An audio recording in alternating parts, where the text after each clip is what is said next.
Pomalejc na ty, jo? Zapískej si.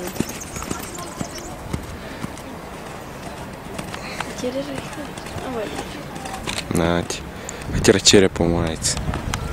On ji uvazí, hajzl. To je kráva, vole. Já jí řeknu předtím pony a ona zajede za, ty vole. Jo. A ona to tam asi nestočila.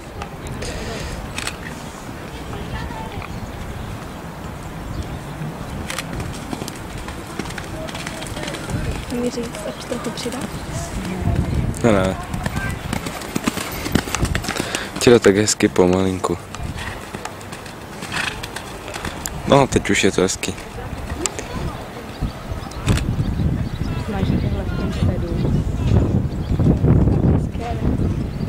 Jo, dobrý to bylo.